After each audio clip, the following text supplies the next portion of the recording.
भारत भूमि पर सनातनी संस्कृति अनादिकाल से चली आ रही है। सहिष्णुता और सद्भाव सनातन संस्कृति का मूल आधार है। यही कारण है कि कालांतर में इस भूमि पर अन्य धार्मिक मान्यताएं न सिर्फ रच बस गईं, बल्कि पोषित और पल्लवित भी हुईं। सनातन संस्कृति अपने मूल स्वभाव के कारण शांति प्रिय और सहचरी है, लेकिन कुछ लोगों के द्वारा इसे बदनाम करने और मिटाने की घोर साजिश की जा रही है। सनातनी होने के कारण यह हम सबका मुख्य कर्तव्य है कि हम अपनी संस्कृति की रक्षा के लिए आगे आएं तथा पापियों से युद्ध करें। साथियों, यह युद्ध भिन्न भिन्न स्तरों पर लड़ा जाएगा, इसलिए हमें भांति भांति के योद्धा तैयार करने होंगे जो न सिर्फ सनातन विरोधी विचारों को डटकर सामना कर सके, बल्कि प्रोपेगेंडा तथा नैरेटिव के इस मल्ल युद्ध में उन्हें धोबी पछाड़ मारकर चारों खाने चित्त भी कर सके। इन योद्धाओं को तैयार करने का मैंने प्रण लिया है, और यही वो वजह है कि मैंने एक और सनातनी अखाड़ा खोलने का निर्णय लिया है। अगर आप सच्चे सनातनी हैं, तो सर्वशक्तिमान ईश्वर को साक्षी मानकर शपथ लीजिए कि आप भी मेरे साथ इस धर्म युद्ध में कंधा से कंधा मिलाकर लड़ने को तैयार। हम साथ मिलकर वो सेना तैयार करेंगे जो सनातन धर्म ध्वजा को लेकर आगे बढ़ेगी और रास्ते में आने वाले हर दुश्मन को धूल में मिलाते हुए विश्व कल्याण और विश्व शांति की स्थापना करेगी।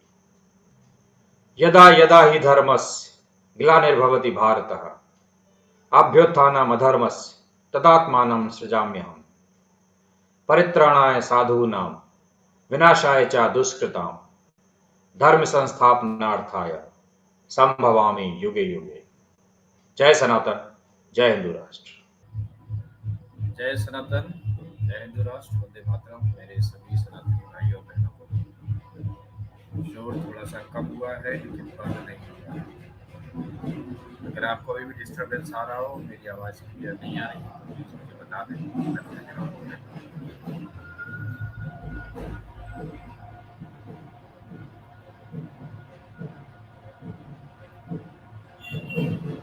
साथियों, आज से हमारा 100th एपिसोड है लाइव का। तो मैंने ये विचार किया था कि मैं बहुत जल्दी आप लोगों के साथ श्रीमद् भगवद गीता पर बात करूँगा, क्योंकि अब हम अपने धर्म के बारे में बहुत सारी चीज़ें समझ चुके हैं। हमने बहुत सारा डिस्कस भी किया है, थियोलॉजी और बहुत सारी आइडियोलॉजी और बहुत सारी परंपराएं, ट्रेडिशंस, शब्द वगैरह, ये हमने बहुत डिस्कस किया है। अब हम ग्रंथों की ओर बढ़ना चाह रहे हैं, और उसके लिए मैंने सोचा कि सबसे पहले परम आवश्यक जो है वो है श्रीमद् भगवद गीता को पढ़ना, अध्ययन करना उसका। तो ये मैंने विचार कर रखा था, और उसी परिप्रेक्ष्य में मैंने सोचा कि आज का दिन मंगलवार है, आज हमारा 100वां एपिसोड भी है, तो इसको प्रारंभ किया जाए। श्रीमद् भगवद गीता का परिचय क्या है, ये किस प्रकार का हमारा ग्रंथ है, और सनातन समाज में इसकी भूमिका क्या है, इन दोनों ही बातों पर आज मैं आपसे बात करने वाला हूँ। और उसके बाद गुरुवार और शनिवार, हफ्ते में 3 दिन हम इसको रखेंगे, मंगलवार, गुरुवार और शनिवार। और उसके बाद जो नेक्स्ट होगा गुरुवार को, उसमें हम इसका जो प्रथम अध्याय है वहाँ से इसको पढ़ना शुरू करेंगे और समझना शुरू। बिल्कुल ठीक। तो मिस्टर इंडिया जी कह रहे हैं कि अब आवाज़ आ रही है। चलिए, तो फिर हम शुरू करते हैं बातचीत करना आपने। तो साथियों, हमारा पर्पज़ ये था कि हम श्रीमद् भगवद गीता से अपने ग्रंथों का अध्ययन प्रारंभ करें। वैसे तो हमें जो है वो वेदों से करना चाहिए था, क्योंकि वही हमारे सर्वश्रेष्ठ ग्रंथ है और सबसे पुराने ग्रंथ।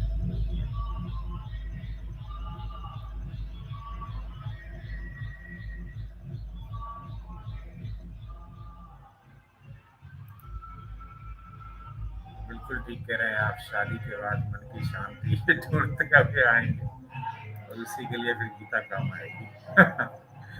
वैसे मैं आपको बता दूं कि जो श्रीमद् भगवद गीता है, ऐसी धारणा है हिंदू समाज में कि श्रीमद् भगवत गीता आपको वैराग्य की ओर ले जाती है, संन्यास की ओर ले जाती है और गृहस्थ जीवन से दूर कर देती है, ऐसी एक धारणा है। और यही एक कारण है कि हिंदू समाज के लोगों के घरों में श्रीमद् भगवत गीता होती नहीं है, रखी नहीं जाती। यही मान्यता है। तो अगर होगी भी तो वो ड्राइंग रूम के किसी या स्टडी रूम के किसी अलमीरा में होगी, कैबिनेट में। बट पूजा घर में कम ही रखते हैं लोग महाभारत और श्रीमद् भगवत गीता, ये दोनों पुस्तकें। उनके पीछे ये धारणा है कि महाभारत जो है वो नाम से ही उसका महाभारत नाम है और उससे जो बात सामने आती वो है एक विशाल महायुद्ध, जिसमें पुस्तक के अनुसार करोड़ों लोगों की मृत्यु हुई थी और वो शहीद होते या प्राप्त होते। वो दो परिवारों के बीच की आपस की लड़ाई है, इसलिए हिंदू समाज में ये मान्यता है कि महाभारत एक ऐसा ग्रंथ है जिसमें लड़ाई झगड़ा और ये सब ज्यादा है। तो वो शायद अच्छा संदेश ना दे दे, इसलिए घर में या पूजा घर में उसे ना रखा जाए। और वैसे भी वो एक ऐतिहासिक ग्रंथ है, मतलब एक वो सनातन के किसी एक जमाने की हिस्ट्री बताता है। उसमें किसी देव के आराध्य को मानकर उसकी पूजन का कोई विधि विधान नहीं है ऐसा। तो इसलिए भी लोग उसे पूजा घर में कम ही रखते हैं, शायद ही कोई रखता हो। और दूसरा, श्रीमद् भगवत गीता को यही माना जाता है कि ये वैराग्य की ओर ले जाती है और संन्यास की ओर ले जाती है, इसलिए इसे भी पूजा घर में नहीं रखना चाहिए। लेकिन मैं आपको बताऊं कि जो मेरा अनुभव है और जितनी मेरी समझ है श्रीमद् भगवत गीता को लेकर, वो ये है कि ये पुस्तक गृहस्थ व्यक्ति को सबसे ज्यादा समझनी है।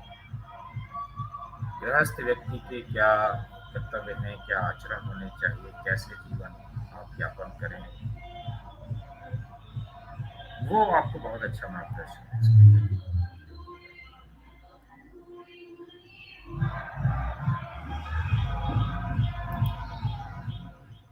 बिल्कुल बिल्कुल, सब मोह माया है यूट्यूब की दुनिया। और यूट्यूब की दुनिया ही नहीं, पूरा संसार ही मोह माया है। मैं अभी यही बताऊंगा आपको कि किस तरह से हमारे धर्म ग्रंथ जो है वो धारणाएं हैं इस जीवन को लेकर, और श्रीमद् भगवत गीता में हम क्या सीखते हैं, क्या पढ़ते हैं। तो इसके इंट्रोडक्शन के लिए मैं आपको ले चलता हूँ हमारे प्रेजेंटेशन की ओर।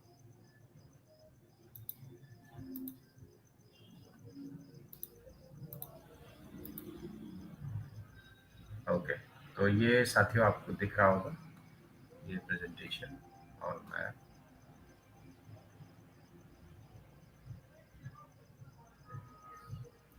ये जो है श्रीमद् भगवत गीता, ये पुस्तक का पीडीएफ फॉर्म है जिसे मैंने आपके सामने रखने का विचार बनाया है।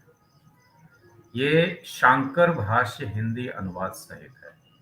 शांकर भाष्य क्या है?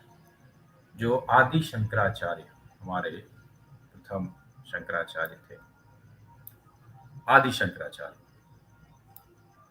आदि शंकराचार्य के बारे में मैं आपको बस एक दो लाइनों में कुछ बता दूं, एक इंट्रोडक्शन, उसके बाद हम आगे चलते हैं।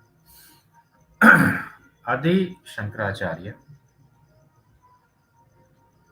भारत में बुद्ध के आगमन के बाद जो बुद्ध विचारधारा है वो तेजी से पनप रही थी, और जो शासक वर्ग था वो उसको फैला रहा था, जिसमें हम जानते हैं अशोक ने काफी इसमें काम किया है।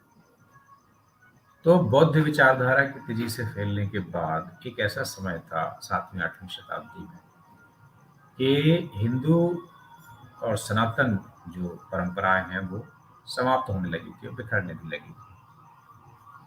ऐसे में केरला से आदि शंकराचार्य बहुत कम उम्र में, और जैसे कहते हैं कि होनहार विद्वान के बहुत सीखने बात, मतलब बचपन से ही पता लग जाता है कि ये बहुत ज्ञानी विद्वान बनेगा, वैसे ही उनका आचरण था। तो उन्होंने अल्प आयु में ही बहुत कुछ सीख लिया, शिक्षा प्राप्त की ग्रंथों की। फिर वो भारत भ्रमण करने के लिए केरला से उत्तर की ओर आए, और तब उन्होंने पूरे देश में जितने बड़े बड़े शास्त्री हुआ करते उनसे शास्त्रार्थ किया, और फिर उन्होंने अपना एक दर्शन प्रतिपादित किया। उन्होंने ही हमारे ग्रंथों का अध्ययन किया और उसका फिर संस्कृत में अनुवाद भी किया। तो आदि शंकराचार्य ने अनुवाद किया संस्कृत में श्रीमद् भगवद गीता का। संस्कृत श्रीमद् भगवद गीता श्लोकों से है और श्लोकों का अनुवाद करना, ट्रांसलेशन करना, ये व्याख्या करना, सॉरी, उसको एक्सप्लेन करना, वो भी शंकर जी आदि शंकराचार्य ने संस्कृत में ही किया, क्योंकि वो संस्कृति बोलते थे। तो संस्कृत में ही श्लोक है और संस्कृत में ही उसके एक्सप्लेनेशन है। आज के समय में संस्कृत बहुत कम लोग जानते हैं, हमारी आम भाषा नहीं है। तो ये भाष्य जो है, ये अनुवाद जो है, ये एक्सप्लेनेशन जो है, ये समझ में आ सके इसके लिए उनके संस्कृत भाष्य का हिंदी अनुवाद किया गया। इसमें मूल श्लोक भी हैं, जो हम ये पीडीएफ ले रहे हैं, इसमें मूल श्लोक भी है संस्कृत के, फिर आदि शंकराचार्य का संस्कृत का भाष्य भी है, भाष्य का अर्थ भी है, टिप्पणी तथा श्लोकों के पदों की आदि क्रम है इसमें। तो ये हिंदी संस्कृत दोनों के साथ ही आपको आगे मिलेगी। तो ये शंकर जी के आदि शंकराचार्य के जो भाष्य का जो हिंदी अनुवाद किया है, वो श्री हरि कृष्ण दास गोयनका ने किया है। ये गीता प्रेस गोरखपुर से प्रकाशित है, गीता प्रेस गोरखपुर। कभी भी साथियों, मैं आपको कहूँगा कि अगर आपको पुस्तकें पढ़ने की रुचि है, तो कभी भी आप पुस्तक पढ़ने के लिए बैठते हैं, तो पुस्तक का जो भूमिका या प्रस्तावना है, जिसने भी लिखी है उसका अपना होता है, या किसी ने उसमें यदि उसको एडिट किया है, संपादन किया है, तो उनकी भी है, संपादक की भी। उसको जरूर पढ़ा करें। उसमें आपको एक ये विचार मिलेगा कि पुस्तक को लिखते समय लेखक के क्या विचार थे, वो क्यों पुस्तक को लिखना चाहते। यहाँ पर भी ये जो भूमिका है, ये एक्चुअली में लेखक की, अनुवादक की नहीं है, या अनुवादक ने तो सिर्फ अनुवाद किया है, तो अनुवादक को अपनी भूमिका बहुत ज़्यादा नहीं रखनी पड़ती, क्योंकि मूल लेखक का अपना एक प्रस्ताव है, प्रस्तावना होती है किताब पुस्तक को लेकर। लेकिन क्यों उसे ये अनुवादक का काम करना पड़ा, उसके लिए उसने किसी एक्सपर्ट से ये भूमिका लिखवाई हो सकती है। यहाँ पर ये जो भूमिका है, ये किसी एक्सपर्ट है। मैंने कुछ जो चंद लाइनें जो हमारे काम की हैं, वो मैंने हाईलाइट कर रखी हैं, उन पर ही बात करेंगे। श्रीमद् भगवद गीता संसार के अनेक धर्म ग्रंथों में से एक विशेष स्थान रखती है। संसार के जितने भी धर्म ग्रंथ हैं, धर्म ग्रंथ ही मैं कह रहा हूँ, क्योंकि हम बाकी रिलीजन पंथों को भी धर्म से ही जानते हैं, मैं वो कह रहा हूँ। उनकी भी जो पुस्तकें हैं, उन सब में जितने भी मान्यता प्राप्त आइडियोलॉजी के विचारधाराएं ग्रंथों में श्रीमद् भगवद गीता का जो है ये अहम स्थान है। तो हमारा पश्चिम दुनिया है, जो खुद को सबसे आगे मानती है, विकसित मानती है, अग्रणी दुनिया के रूप में देखती है, वो भी यदि भारत को देखते हैं तो श्रीमद् भगवद गीता की भी वो बात करते हैं। ऐसा माना जाता है कि श्री कृष्ण भगवान स्वयं इसके वक्ता हैं। उन्होंने खुद ही श्रीमद् भगवद गीता में जितना अंश आया है, वो स्वयं सब कुछ उन्होंने बोला है। इस 700 श्लोक की छोटी सी गीता को, गीता में, इस श्रीमद् भगवद गीता में 700 श्लोक, ये आपको याद रखना होगा। कई बार इस पे होता है कि कितने श्लोक हैं, बात आ जाती है, 700 श्लोक। और इस गीता को कामधेनु या कल्प वृक्ष की मानी जाती है। कहा जाता है कि ये गीता जो है, श्रीमद् भगवद गीता, ये कामधेनु की तरह है। जानते हैं कामधेनु हमारी देव गाय है, दिव्य गाय है। नीचे एक और बराबर है, एक दिखती नहीं है, दूसरी कहते हैं शोर कर रहा है, तो मैं थोड़ा सा चुप हो जाऊंगा, जैसे किया जाता है। कामधेनु, हम उस गाय को कहते हैं, तब कामधेनु जो गाय है, उसके बारे में बता रहा हूँ, तो वो दिव्य गाय है, देवता की गाय है। और उस कामधेनु गाय के पास इतना सामर्थ्य है कि उसके श्रद्धा भाव से जो भी उससे जो मांगता है, उसको प्राप्त करता है। काम धारणा है कि गाय से आप दूध प्राप्त करें, सिर्फ इतना है। लेकिन कामधेनु आपकी हर मनोकामना ये काम होने के बाद माना जाता है। और वही हाल कल्प वृक्ष का भी रहा है। कल्प वृक्ष भी आपको सब कुछ दे सकता है, ये कल्प वृक्ष की भी क्षमता है। तो गीता, श्रीमद् भगवद गीता को इन दोनों के समान माना गया, इनकी उपमा दी जा रही है। इसका मतलब ये है श्रीमद् भगवद गीता भी आपको आपका मन चाहा सब कुछ दे सकती है। उसमें ऐसे विधान, ऐसे सूत्र, ऐसे निर्देश, ऐसे गाइडेंस, ऐसा इंफॉर्मेशन, ऐसी बातें आपको बताई और समझाई कि आप जो प्राप्त करना चाहते हैं उसके मार्गदर्शन आप कर सकते हैं। महात्माओं ने इस पर भाष्य रचकर आचार्य की पदवी पाई है। और ऐसे महात्मा जिन्होंने श्रीमद् भगवद गीता पर भाष्य लिखा है, इसका अनुवाद किया है, एक्सप्लेनेशन किया है, एक्सप्लेन किया है इसको, उन्होंने आचार्य की पदवी पाई है। क्यों आचार्य की पदवी पाई है उसको हम आगे डिस्कस करेंगे, क्यों उन्हें आचार्य कहा जाता है। जिस धर्म, आचार या सिद्धांत को ब्रह्म रूप गीता से सिद्ध करेगा वह अवश्य ही सर्वशास्त्रीय वेद सम्मत मान लिया जाता है। श्रीमद् भगवद गीता वेदों में नहीं आती। 4 वेद और लेकिन उसके बावजूद भी अगर कोई ऐसा सिद्धांत है जिसे श्रीमद् भगवद गीता से सिद्ध कर दिया जाए कि श्रीमद् भगवद गीता में ये लिखा है, इस तरह सिद्धांत सिद्ध होता है, तो वो सिद्धांत सर्वशास्त्र और वेद सम्मत। आधुनिक काल में जो अनेकानेक जटिल प्रश्न नित्य प्रति समाज और व्यक्ति के समक्ष उपस्थित होते हैं और बुद्धि को चकराते हैं, हमारे डेली लाइफ में जो प्रॉब्लम्स आती हैं, समस्याएं आती हैं, हमारे निजी जीवन को लेकर, हमारे पारिवारिक जीवन को लेकर, हमारे कार्य क्षेत्र को लेकर, हमारे एटीट्यूड को लेकर, हमारे समाज को लेकर, शिक्षा को लेकर, किसी भी प्रकार की समस्याएं हैं जो हमें परेशानी में डाल देती हैं, उन सभी समस्याओं को सुलझाने के लिए गीता में पर्याप्त समय, मतलब गीता में हर प्रकार के प्रश्नों का उत्तर है, हर समस्याओं का उत्तर है। डायरेक्टली वैसे ही क्वेश्चन आंसर नहीं है जैसे हम सोच सकते हैं कि भाई मेरी नौकरी नहीं लगी तो मुझे क्या करना चाहिए, इस तरह के उत्तर नहीं है।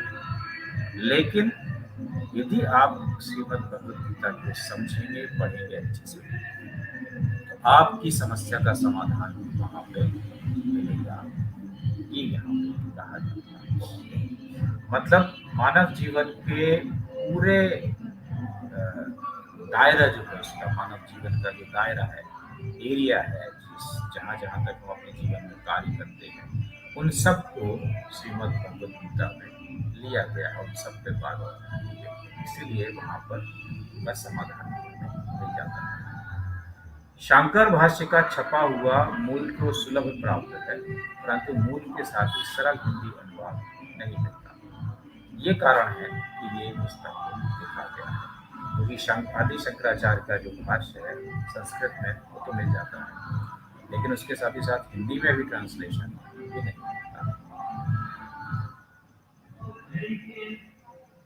अब यहाँ पर एक श्री भार्गव जी का जिक्र किया है संपादकों ने कि वो बड़े विद्वान थे। समग्र महाभारत को मूल और अनुवाद सहित उन्होंने प्रकाशित किया था और वेदों को भी अर्थ सहित छापा था। खेद यह है कि उनके ग्रंथ कहीं खोजने पर अब नहीं मिलते। ये इन्होंने इसलिए लिखा है कि ऐसे बहुत से ट्रांसलेशंस रहे हैं सनातन ग्रंथों के, जिनका जिक्र कहीं ना कहीं आता है, अन्य ग्रंथों में आता है, दूसरे किसी ग्रंथ में किसी और ग्रंथ का जिक्र मिलेगा कि उससे ये चीज़ ली गई है या उसमें ऐसा लिखा था, लेकिन वो ग्रंथ जिनका जिक्र होता है वो मूल रूप से कहीं नहीं मिलते, वो समाप्त हो चुके।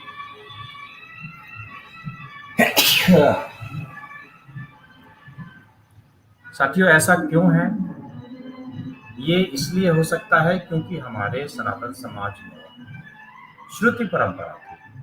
हमारे गुरुकुलों में ये सारे जो ग्रंथ हैं ये श्रुति परंपरा से दिए जाते थे। जो गुरु है वो अपने शिष्यों को श्रुति परंपरा से अध्ययन करवाते थे और इसे स्मरण शक्ति में याद रखना पड़ता था, और वो जब बड़े हो जाते थे तो वो अपने शिष्यों को इसे याद करवाते थे। यही श्रुति परंपरा चल जाती थी।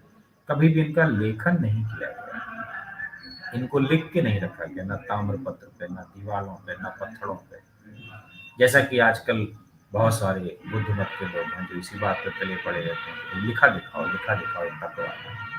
हमारे यहाँ परंपरा ही नहीं थी, स्मरण करने की परंपरा थी गुरुकुलों में, तो स्मरण करके ही तो आए हैं यहाँ पे। लिखने की परंपरा रही होती तो लिखे गए होते। तो ये अलग बहुत अजीब विचार होता है कि वो अपने तरह की बातों को हमसे जानना चाहते हैं। तो हमारे यहाँ ऐसा नहीं था तो नहीं हुआ है, उसमें क्या बात है। तो स्मृति परंपरा के कारण कि वो श्रुति परंपरा के कारण कि वो सुनकर याद किए जाते थे, उस परंपरा के कारण उनको चूंकि लिखा नहीं गया और कालांतर में उनको याद करके रखने वाले जो हमने श्रुति परंपरा से उनको अध्ययन किया था, उनके मस्तिष्क में थी ये सब चीजें, वो अपने शिष्यों को आगे नहीं दे पाए, क्योंकि धीरे धीरे समय समय हमारे देश में गुरुकुल सिस्टम खत्म हो गया।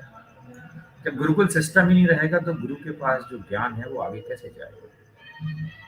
तो कालांतर में वो ज्ञान गुरु के साथ ही चला गया। इसलिए अनन्य पुस्तकों में उनके रेफरेंस तो मिलते हैं कि उस मैं ये उन्होंने ये कहा था, उन्होंने ये कहा था, इस तरह की बातें मिलती है, लेकिन उसको उपलब्ध सामग्री नहीं।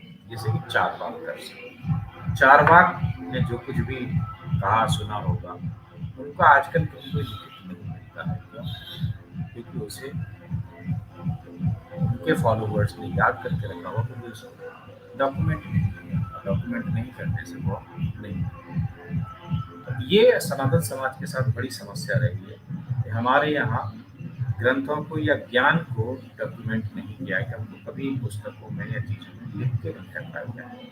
गुरुकुलों में श्रुति परंपरा के कारण याद रखने तक सीमित रखा गया, और जिनको याद था वो यदि चले गए किसी आगे वाले को, आने वाला नेक्स्ट जनरेशन में पास ऑन नहीं कर गए तो उनके साथ ही चीजें चली गई, और इसी वजह से अब हमें बहुत सारी समस्याओं का सामना भी करना पड़ता है कि सत्य कौन सा है, असली कौन सा है और मूल कौन सा है। इन सब चीजों की समस्या पैदा होती है।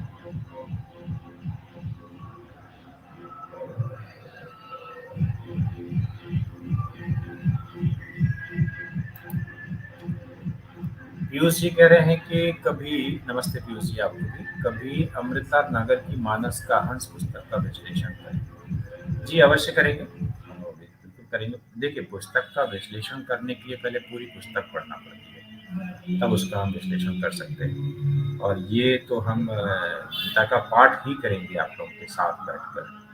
तो यहाँ पर हम गीता का विश्लेषण नहीं करेंगे, गीता का पाठ करेंगे और उसको अध्ययन करते समय उसको हम स्वयं भी समझने की कोशिश करेंगे। बाकी आपने ठीक कहा, मानस का हंस का मैं अध्ययन करूँगा और फिर उसका विश्लेषण अवश्य रखूँगा आपके साथ। तो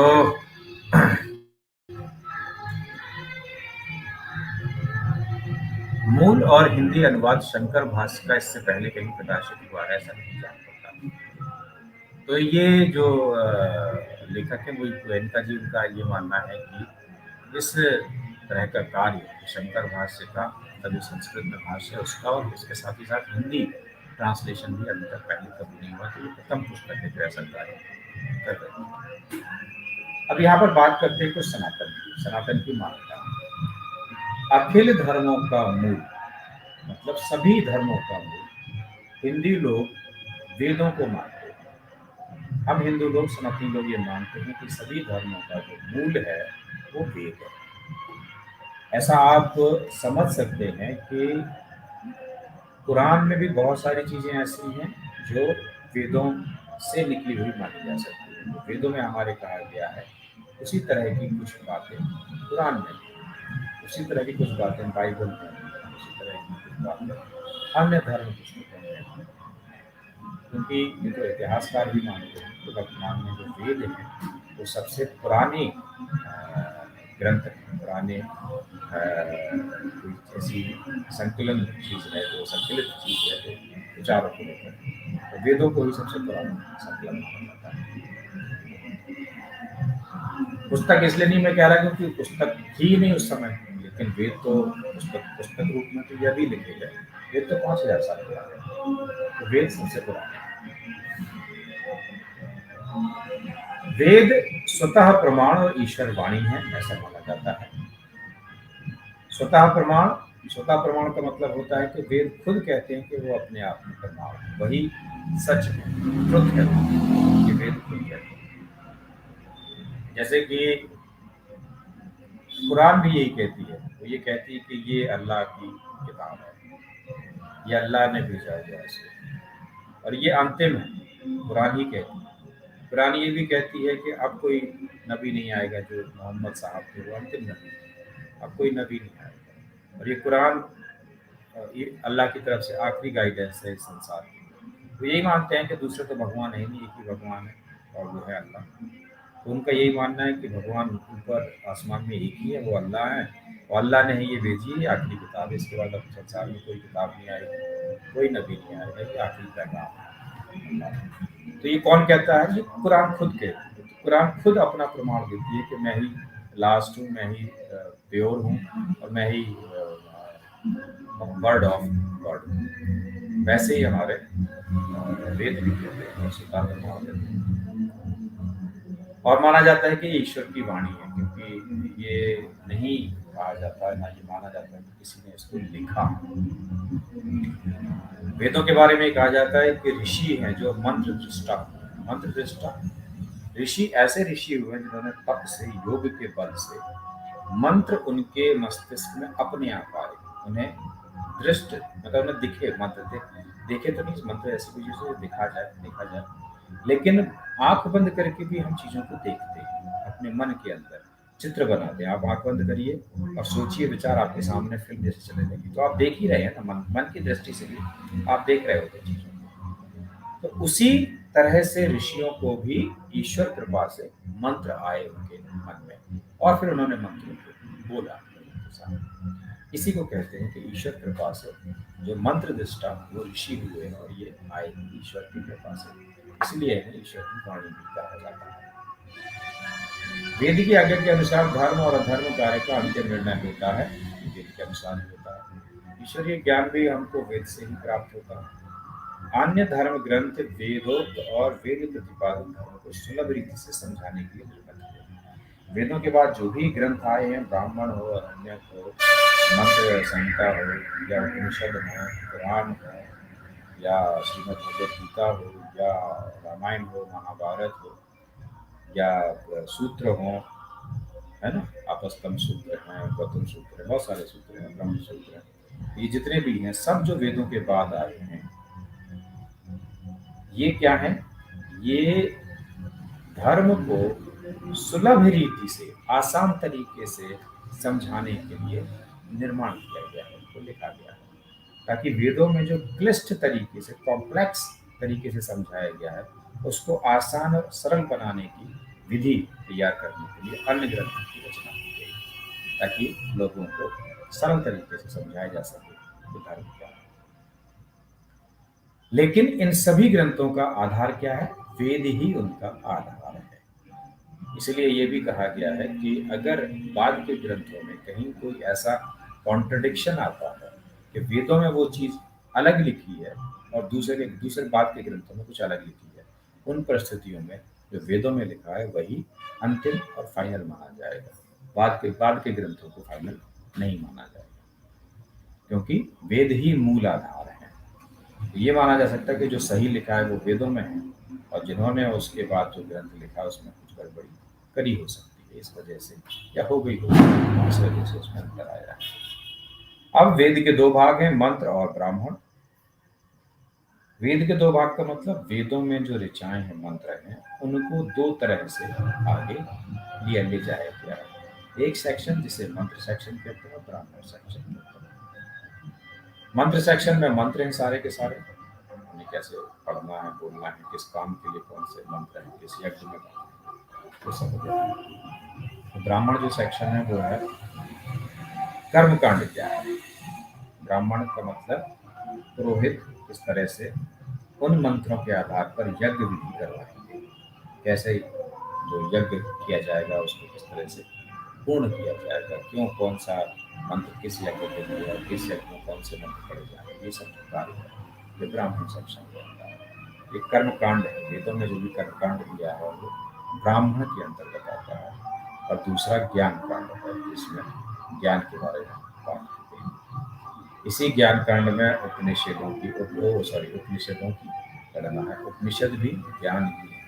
उपनिषद का मतलब होता है नजदीक बैठकर या नीचे बैठकर।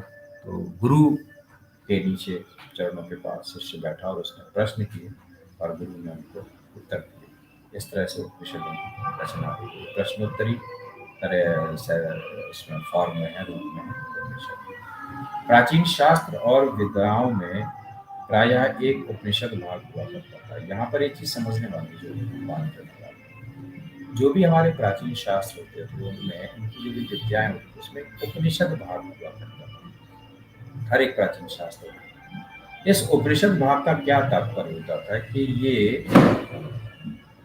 विषयक रहस्यमय ज्ञान की शिक्षा देता था। उस विषय तद विषय यानी उस विषय के संबंध में एक रहस्यमय ज्ञान की शिक्षा देता था। ठीक है, हर एक विषय विद्या में एक रहस्यमय ज्ञान होता था। तो इस उपनिषद भाग का क्या काम था? उच्च कोटि के अधिकारी उसको गुरु मुख से श्रवण कर प्राप्त कर सकते। इस उपनिषद का भाग काम ये हुआ करता था विद्या के उपनिषद सेक्शन का कि गुरु इस चीज को समझता था कि जो मुझे सारे बच्चों को एक साथ सिखाना वो मैंने सिखा दिया, वो विद्या मैंने सबको साथ बांट दी, लेकिन एक गूढ़ विद्या ऐसी है जो मैं किसी विशेष छात्र को भी दूंगा जो इसका पात्र होगा, इसके लिए एलिजिबल होगा। जैसे कि आप महाभारत का वो सीन याद करिए जब कि गुरु द्रोणाचार्य जो है वो चक्रव्यूह रचना समझाना चाहता है, लेकिन वो सभी छात्र जो बैठे हैं कौरव पांडव एक साथ उनके छात्र हैं और उनका अपना पुत्र अश्वत्थामा भी है, वो सबको नहीं सिखा रहे हैं, सबको नहीं सिखा रहे हैं। तब उन्हें लगा कि शायद इनमें कोई इस लायक ना होगा, वो अपने फिर बेटे को समझा रहे हैं अश्वत्थामा को। लेकिन एक छात्र उस भीड़ में से उठ के आता है द्रोणाचार्य के पास और बोलता है कि आचार्य आप क्या समझा रहे हैं, मुझे भी समझाइए। तब आचार्य कहते हैं कि आप तुम्हें बेटा सबके साथ खेलने में मजा नहीं आ रहा है क्या? तो वो कहता है कि जब आचार्य कुछ समझा रहे हो तो वो समय खेलने का नहीं। इस बात से उनको समझ में आता है कि इस छात्र में वो ज्ञान प्राप्त करने की जो चाह है, इच्छा है, वो बड़ी प्रबल है। तो फिर वो अश्वत्थामा को और अपने प्रिय शिष्य अर्जुन को व्यूह की रचना समझाते हैं। तो ये ठीक इसी तरह का उपनिषद भाग हुआ करता था कि गुरु ये समझता था कि मेरे सभी चेलों में वो कौन से चेले हैं जिन्हें ये गूढ़ ज्ञान देना है। ये कोई और तरीका नहीं है, सिर्फ उपनिषद माध्यम से। मतलब शिष्य प्रश्न करेगा और गुरु उसका उत्तर देता जाएगा और वो ज्ञान उसी शिष्य के लिए होता था।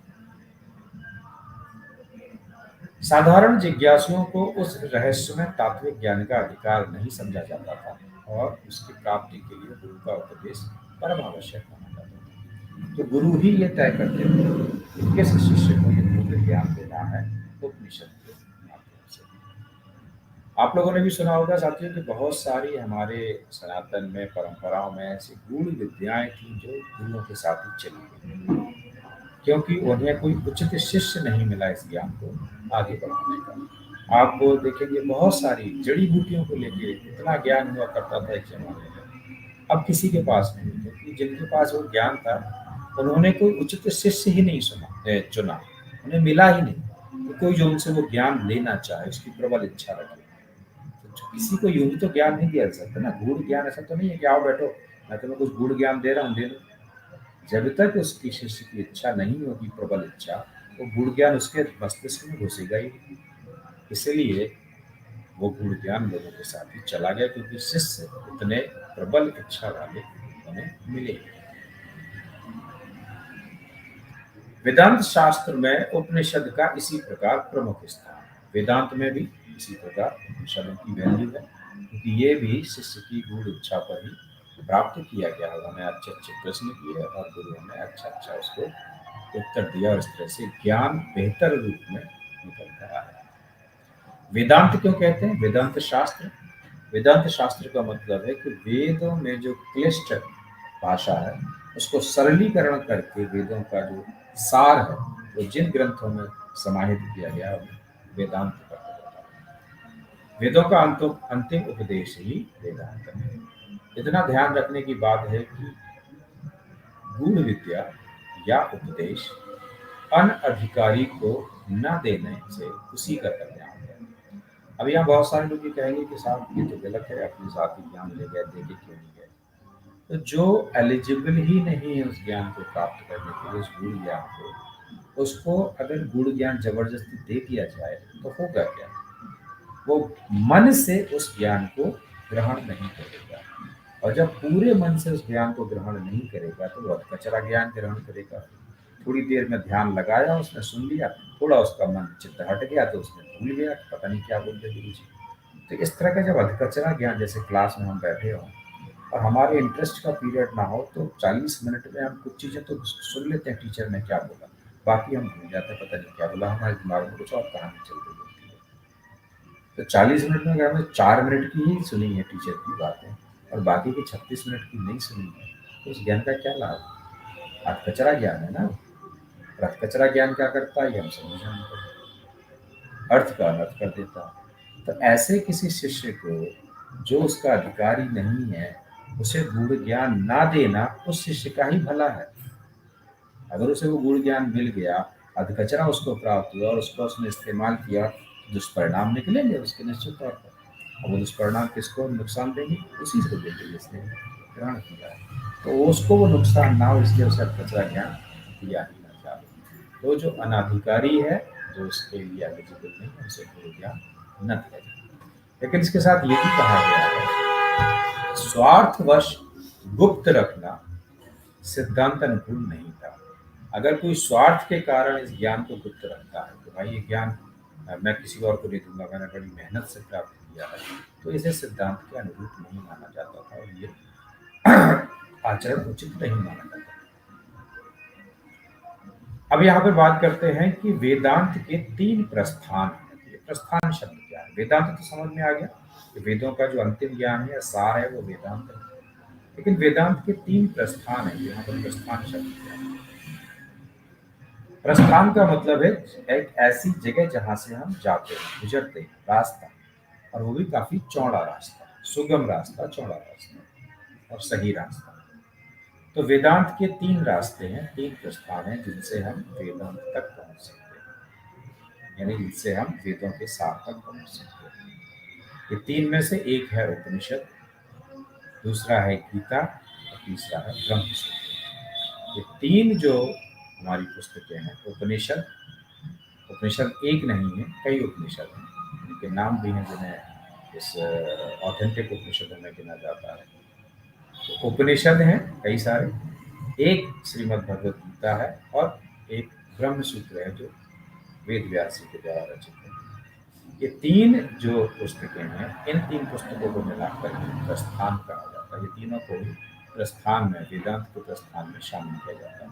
और ये 3 है इसलिए इनको त्रय के नाम से बोला जाता है। त्रय यानी 3, और इसलिए इनको प्रस्थान त्रय कहा जाता है, प्रस्थान त्रय। अब इन 3 पुस्तकों में क्या है कि जो उपनिषद है ये श्रौत प्रस्थान। श्रौत प्रस्थान का मतलब ये श्रुति से आता है, सुनकर आता है। अभी हमने बताया कि उपनिषद जो है ये सुनकर आते हैं। शिष्य जो है प्रश्न करता है, गुरु उसको समझाते हैं, शिष्य उनको सुनता है। तो ये श्रुति से आते हैं, सुनकर आते हैं, इसलिए इनको श्रौत प्रस्थान कहा जाता है। ये वेद के अंदर है। दूसरा जो है स्मार्त प्रस्थान है, जो गीता है, ये स्मृति के आधार पर आता है। ये स्मृति के आधार पर आता है, मतलब ये याद रख जाता है, जो बोला गया है उसको हमने अपने मन में स्मरण कर दिया, उससे ये आता है।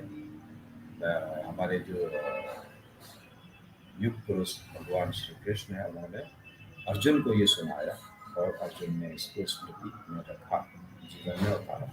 इसलिए गीता को स्मृति के अंतर्गत लिया जाता है, श्रुतियों के अंतर्गत नहीं लिया जाता है। तो ये स्मृति सेक्शन में आने वाली पुस्तकें हैं, स्मृति में इनको माना जाता है। तो स्मृति प्रस्थान है गीता। और तीसरा जो है वो दर्शन है, दैट इज दार्शनिक प्रस्थान है, और उसे वेद व्यास के द्वारा ब्रह्मसूत्र, तीनों ही पुस्तकें जो हैं प्रस्थान त्रय नाम है। इन प्रस्थान त्रय के आधार पर समस्त वेदांत साहित्य की रचना हुई है। तो समस्त जो वेदांत साहित्य है जिनमें वेदों का सार डाला गया है, उनकी रचना के लिए ये 3 पुस्तकें ही महत्वपूर्ण है। तो जो हमारे सनातन भाई कभी कभी ये पूछते हैं, ये जानना चाहते हैं कि हमें सनातन को समझने के लिए किसका अध्ययन करना चाहिए, तो ये 3 पुस्तकें आपके सामने हैं। श्रीमद् भगवद गीता है, वेद व्यास का रचित ब्रह्म सूत्र है, और उपनिषद हैं कई सारे। तो इनमें से जो भी आपको पहले हाथ लग जाए आप उसको पढ़ना प्रारंभ कर सकते हैं। चाहे तो उपनिषद पढ़ लें, जो भी मिल जाए, चाहे तो श्रीमद् भगवद गीता का पाठ शुरू कर दें, या ब्रह्म सूत्र को समझना शुरू कर दें। इन्हीं पर भाष्य लिखकर महात्माओं और धर्म प्रवर्तकों ने आचार्य की पदवी प्राप्त की है। हमारे शास्त्रों के बारे में ये माना जाता है कि जिन्होंने ये प्रस्थान त्रयी का भाष्य रच दिया, जिन्होंने उपनिषदों का भाष्य किया, जिन्होंने श्रीमद् भगवद गीता का भाष्य किया, जिन्होंने ब्रह्म सूत्र का भाष्य किया, जिन्होंने इन तीनों का भाष्य किया हो, उन्हीं को आचार्य माना जाएगा सनातन में। ये आपको समझने की जरूरी है कि जो लोग स्वयं को आचार्य लिखते हैं या जिन्हें हम आचार्य कहते हैं, उनके बारे में ये तय होना चाहिए कि उन्होंने उपनिषदों का भाष्य किया है, श्रीमद् भगवद गीता का भाष्य किया है, और ब्रह्म सूत्र का भाष्य किया है। अगर इन्होंने इनका भाष्य नहीं किया है तो सनातन में उन्हें आचार्य नहीं बोला जाना चाहिए। ये बात आप मानिए। फिर वो स्वयंभू आचार्य, खुद को आचार्य कहलाने वाले आचार्य हैं, वो हमारे सनातन परंपरा के हिसाब से आचार्य नहीं।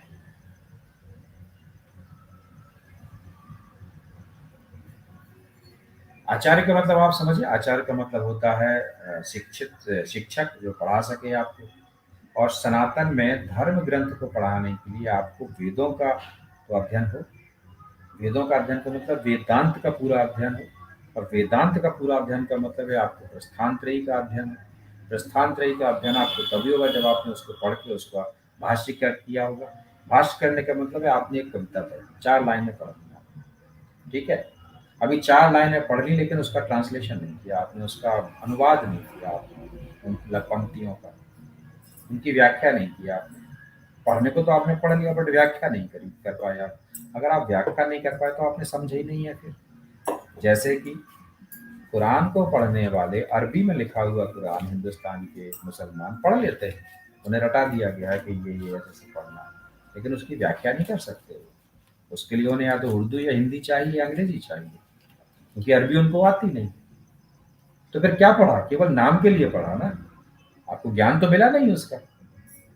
इसीलिए हमारे यहाँ कहा गया कि प्रस्थान त्रयी का भाष्य करना, सिर्फ उसका पढ़ना इम्पोर्टेंट नहीं है, सिर्फ उतना ही इम्पोर्टेंट नहीं है, आपको उसका भाष्य भी आना चाहिए, आपको उसका अनुवाद करना भी, ट्रांसलेशन करना भी आना चाहिए। तभी आप वेदों के ज्ञाता माने जाएंगे, तभी ये माना जाएगा कि आपको वेदांत की समझ है। और अगर आपको समझ है तभी आप दूसरों को समझा पाएंगे, यानी दूसरों को पढ़ा पाएंगे, दूसरों को शिक्षित कर पाएंगे, तभी आप शिक्षक की श्रेणी में आएंगे और तभी आपको आचार्य माना जाएगा। गीता के अध्यायों की समाप्ति पर उपनिषस्तु शब्द आया है। भगवान के श्रीमुख से यह उपदेश हुआ है तो वेद और उपनिषद का दर्जा उसे दिया गया, तो कोई आश्चर्य नहीं। उपनिषद का मतलब जो हमें ऋषि मुनियों से ज्ञान प्राप्त हुआ है, और यहाँ पर भी अर्जुन को जो ज्ञान प्राप्त हुआ है वो उनके गुरु समान मित्र और उनके भ्राता भी लगते थे अर्जुन के, मामा के उनके, तो उनको उस वजह से श्री कृष्ण उनके लिए प्रिय थे। तो श्री कृष्ण से हमें ये ज्ञान प्राप्त हुआ है, इसलिए इनको उपनिषद और वेद का दर्जा है, क्योंकि ये स्वयं श्रीमुख से आए हैं, भगवान के मुख से आए हैं। परंतु वेद अपौरुषेय है और उपनिषद श्रौत है, अतएव गीता स्मार्ट प्रस्थान के ही अंतर्गत आता है।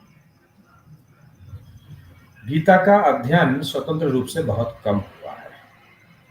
सिद्धांत प्रतिपादन और सांप्रदायिक दृष्टि से ही इस पर अधिक विचार हुआ है। यहाँ पर ये कहने की कोशिश की गई है कि जो श्रीमद् भगवत गीता है, उसका या तो सिद्धांत प्रतिपादन के लिए अध्ययन किया गया है, क्योंकि गीता का जो कहा जाता है, गीता में वेदों का सार है। तो किसी हमारे जो ऋषि मुनि, उन्होंने कोई सिद्धांत नया प्रतिपादित किया सनातन के बारे में, दर्शन के बारे में, तो उन्होंने गीता से उसका साम्य मिलाया कि गीता में भी ये बात कही गई है और मैं भी ये बात कह रहा हूँ, इसलिए ये बात मेरी एक बात जो है ये एक सिद्धांत है।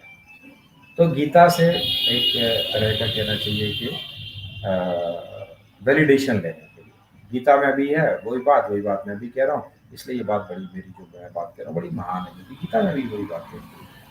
तो अपने सिद्धांत को वैलिडेट करने के लिए गीता का ये उपयोग किया गया। तो इस वजह से गीता का अध्ययन किया गया है, या फिर सांप्रदायिक दृष्टि से किया गया है, यानी उसे भक्ति रूप से या सनातन का धर्म प्रचार के नाम से आप समझ लीजिए कि उसके लिए श्रीमद् भगवद गीता का जो है वो उस पर विचार किया गया, उसको पढ़ा गया, उसका भाष्य किया गया। लेकिन गीता का स्वतंत्र रूप से, गीता को आप धर्म से हटा लें, मतलब सनातन से हटा लें, या गीता को आप इस सिद्धांत से हटा लें, सिर्फ श्रीमद् भगवद गीता को इसलिए पढ़ें कि उसमें जो लिखा है उसका और क्या अर्थ हो सकता है, उसके हिसाब से कम ही इसका अध्ययन किया गया है।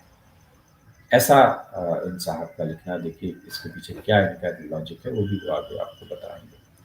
उसका परिणाम यही हुआ कि गीता का वास्तविक अर्थ कठिनता से समझ में आता है। ये वजह है कि इन्होंने इस चीज़ को इससे रिलेट किया है। गीता का जो रियल मीनिंग है वो आज भी लोग अलग अलग तरह से निकालते हैं। एक कॉन्सेप्ट कि भाई ये इसका ये ओरिजिनल या रियल मीनिंग है, यही फर्स्ट एंड फाइनल, ऐसा नहीं। प्रतिभाशाली आचार्यों और टीकाकारों के मत भिन्नता से साधारण बुद्धि के लोग घबरा जाते हैं। यही बात मैं हमेशा करता हूँ जब सनातन की बात करता हूँ, कि हमारे जो प्रतिभाशाली आचार्य हैं या वो ऋषि जिन्होंने टीकाकारी की है हमारे ग्रंथों पर, उनके मतों में भिन्नता क्यों है? एक ही मंत्र के, वेदों के मंत्र हैं, एक ही मंत्र के तीन अलग अलग टीकाकार या भाष्यकार हैं, वो तीन अलग अर्थ बताते, क्यों है ऐसा? जबकि संस्कृत एक है, संस्कृत की व्याकरण एक है, मंत्र एक है, उसका स्रोत एक है, लेकिन तीन अलग अलग भाष्यकार हैं या टीकाकार हैं, वो तीन अलग अलग अर्थ बताते हैं। ऐसा क्यों है?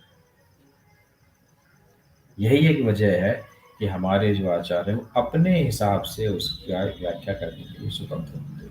उन्होंने अपने हिसाब से उसकी व्याख्या की है, और उसके पीछे कोई ना कोई, या तो उन्हें कोई सिद्धांत प्रतिपादन करना है, या वो उसको सांप्रदायिक दृष्टि से उसको अध्ययन कर रहे होते हैं। इसलिए हमारे ग्रंथों में एक रूपता या एक मत नहीं निकल जाता। जिस ग्रंथ ने अपूर्व समन्वय किया है, वही मत भिन्नता के कारण परस्पर विरोधी सिद्धांतों का समर्थक बना दिया गया है। अब यहाँ पर इस लाइन को थोड़ा सा समझना पड़ेगा आपको। जिस ग्रंथ ने, मतलब श्रीमद् भगवद गीता ने अपूर्व समन्वय किया है, बहुत सारी चीजों को एक ला के रख दिया है, पूरे ग्रंथों का सार, वेदों का सार, उपनिषदों का सार लाके सीधे जाके श्रीमद् भगवद गीता में लाके रख दिया गया है। वही ग्रंथ जो है मत भिन्नता के कारण, उनको उसका भाष्य करने वाले जो भाष्यकार हैं, उनके जो मतों में भिन्नता है, उसके कारण परस्पर विरोधी सिद्धांतों का समर्थक बन गया है। परस्पर विरोधी सिद्धांतों का समर्थक कैसे बना है वो हम अभी आगे समझेंगे। तो ऐसे विरोधी सिद्धांत जो आपस में एक दूसरे से भिन्न है, लेकिन वो दोनों ही सिद्धांत श्रीमद् भगवद गीता से बिल्कुल प्रमाणित हो जाते हैं। आपको सुन के अजीब लग रहा होगा, लेकिन ये सच्चाई है। एक कह रहा है पूरब, दूसरा कह रहा है पश्चिम, ये दोनों बिल्कुल उल्टे दिशाओं में, लेकिन ये दोनों ही बातें आपको श्रीमद् भगवद गीता में प्रमाणित हो जाएंगी। तो जो पूरब कह रहा है उसकी बात भी सही है, जो पश्चिम कह रहा है उसकी बात भी सही है। भगवद गीता में दोनों चीजें लिखी हुई है। ये स्थिति है, इसको भी आगे देखते हैं कैसे। इस बात के मानने में हमें कोई संकोच नहीं कि अनेक वाक्य गीता में ऐसे मिल सकते हैं जिनको द्वैत और अद्वैत सिद्धांती अपना प्रमाण वचन बना सकते हैं। ये दो सिद्धांत, भारतीय जो दर्शन है उसमें ये द्वैत और अद्वैत द्वैत का मतलब है दो, अद्वैत का मतलब है एक। जो ब्रह्म को और आत्मा को एक मानते हैं, ये दोनों एक हैं, वो कहते हैं ये अद्वैत है, दूसरा कोई नहीं। और जो कहते हैं ब्रह्म अलग है और आत्मा अलग है, वो कहते हैं ये द्वैत है, दो है। ठीक है, तो ये जो सिद्धांत हैं, ये दोनों ही सिद्धांत आपको श्रीमद् भगवत गीता में मिल जाएंगे।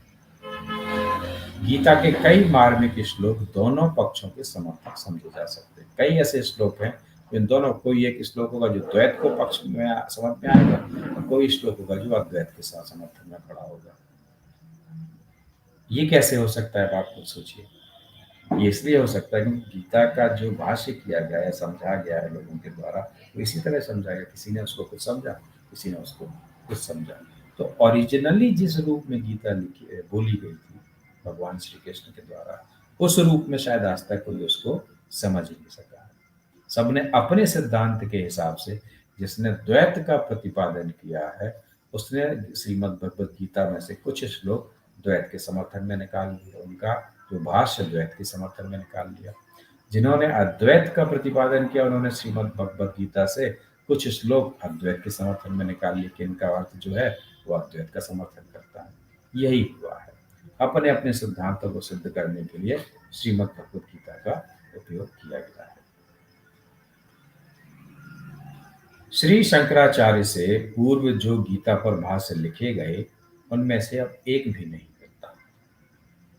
भर्त प्रपंच के भाष्य का शंकराचार्य ने उल्लेख किया है। ये भर्त प्रपंच जो है, ये शंकराचार्य से पहले हुए हैं, इसीलिए शंकराचार्य स्वयं उनका उल्लेख करते हैं, उनके भाष्य का उल्लेख करते हैं। लेकिन उल्लेख करने का साथ साथ उसका खंडन भी करते हैं। उल्लेख करने का मतलब वो लिखते हैं कि भर्त प्रपंच का भाष्य जो है वो ठीक नहीं है, तो यहाँ उल्लेख भी किया है और खंडन भी किया है।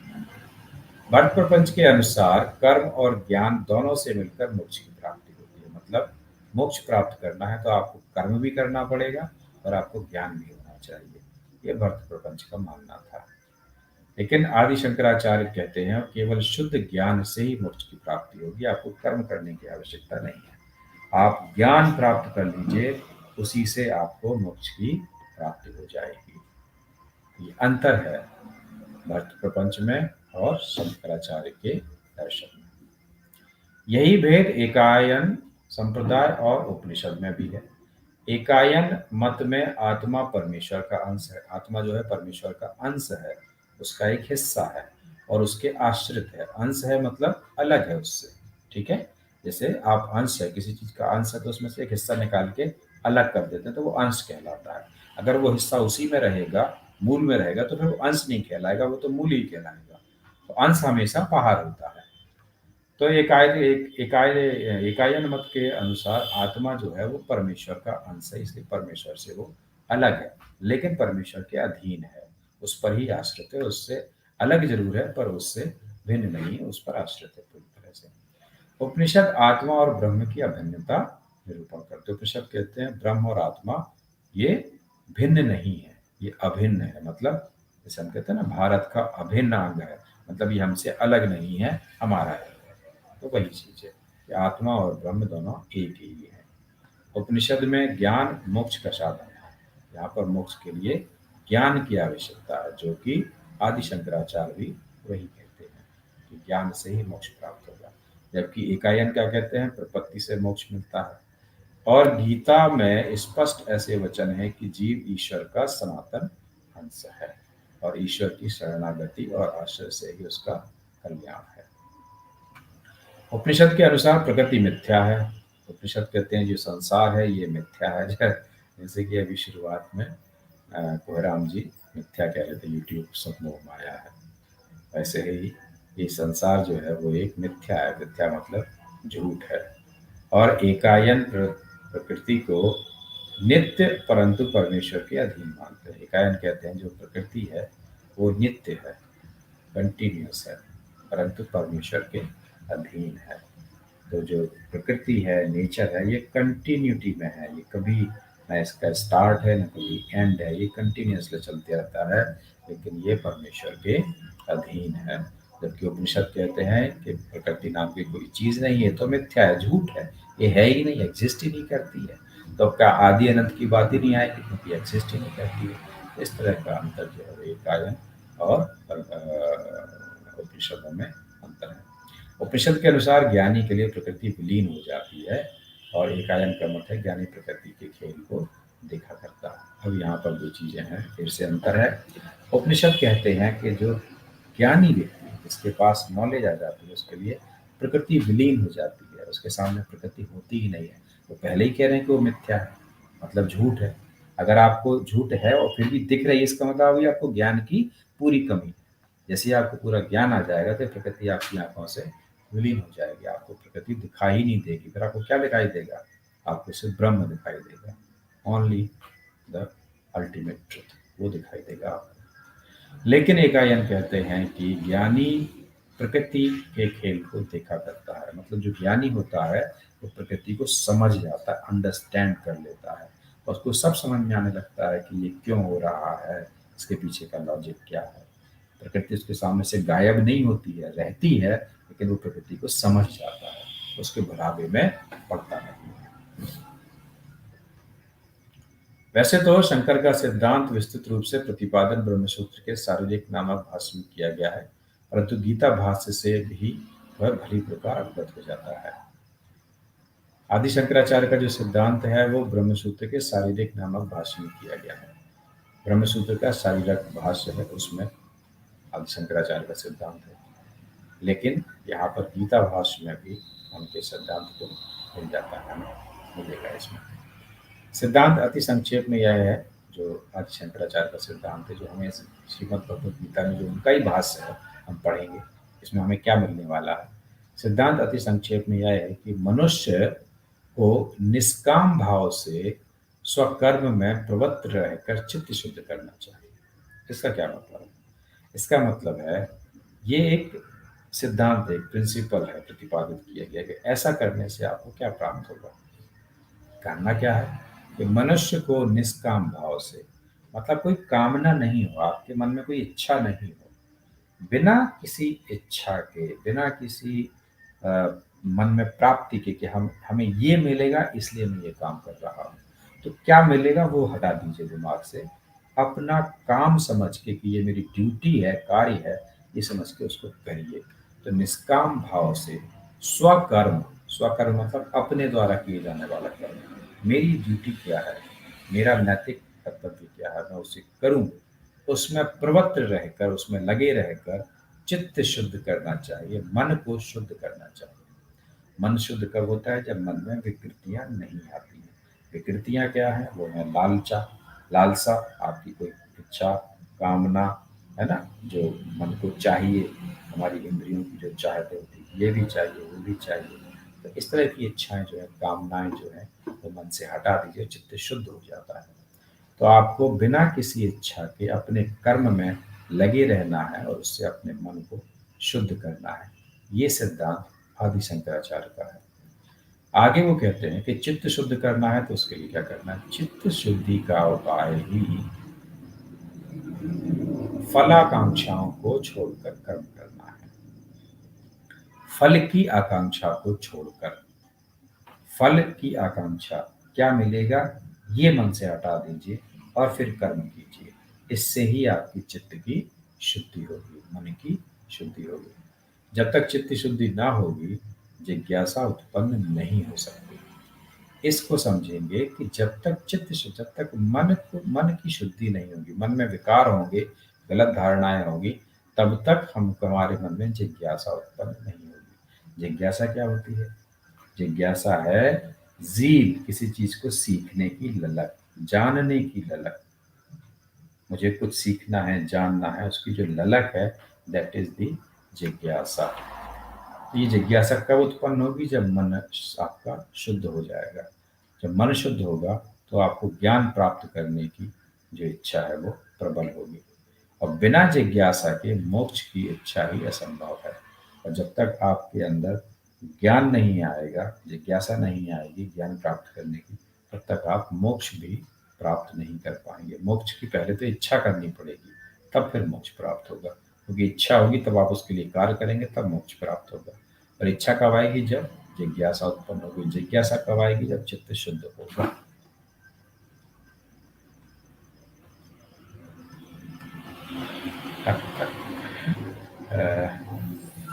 गौरव जी पूछते हैं कि आप मैट्रिक्स मूवी की कौन सी पिल दे रहे हैं? अभी मैं आपको क्या बताऊं कि जो देखिए क्या होता है, एक सुपीरियरिटी कॉम्प्लेक्स होता है, और जो वेस्ट है वो सुपीरियरिटी कॉम्प्लेक्स का शिकार है। वो कर सब वही रहा है जो हमारे सनातन ग्रंथों से मिला है उसको, क्योंकि हमारे लोगों ने कम पढ़ा है, और जब अंग्रेजों का शासन था उन्होंने उसको सब पढ़ लिया है। हमें जरूर उल्टा सीधा पढ़ा के गए, पट्टी पढ़ा के, कि हम अपने ही ग्रंथों में कमियां ढूंढने लगे, लेकिन वो जानते थे कि उसमें क्या लिखा है, सच्चाई वो लेके गए हैं अपने साथ, और आज वही वो सब अपनी किताबों में लिखते हैं, वही फिलॉसफी को लागू करते हैं, और उसी विज्ञान को फॉलो करके चीज़ों को लेकर वो आगे बढ़ रहे हैं। और वही उनकी फिल्मों में भी होता है, जो इतना आप बात कर रहे हैं सर, मैट्रिक्स वगैरह में। ये लोग, कई लोग, ये आपका जेम्स कैमरून तो खुले खुले कहता है कि हमने बहुत सारी चीज़ें जो है सनातन ग्रंथों से ली, बहुत सारे कॉन्सेप्ट उसकी उसकी फिल्में तो बड़ी साईफाई होती है, तो उसने सनातन ग्रंथों से ली। तो ये वाकई में सच है कि जो ये सारे कॉन्सेप्ट हैं उनके साईफाई कॉन्सेप्ट्स हैं हॉलीवुड की फिल्मों के, तो हमारी सनातन से जाते हैं। ये अलग बात है कि उन्होंने हमारे सनातन को हमारे ही सामने कह दिया कि साहब ये ठीक नहीं है, ऐसा है वैसा है। सर वो लेके सारा ज्ञान चुरा के, अब हमें समझ में आ रहा है। तो हो सकता है सर ये जो मैं दे रहा हूँ मैट्रिक्स के कहीं किसी हिस्से का हिस्सा हो सकता है। हालांकि मैंने एक ही देखी है उनकी पहली वाली मैट्रिक्स, उसके बाद के मैंने कोई भी, वो भी शायद मैंने पूरी नहीं देखी है, थोड़ी बहुत ही देखी है। हालांकि मैंने कियानू रीव्स की दूसरी पिक्चर देखी है, मुझे स्पीड फिल्म उसकी बहुत पसंद है। और अभी जो चल रही है वो कौन सी है, वो चौथा पार्ट आया है उसका, बड़ी लड़ाई झगड़े वाली है, वो मारता रहता है, भूल रहा हूँ नाम उसका। तो चलिए आगे चलते हैं।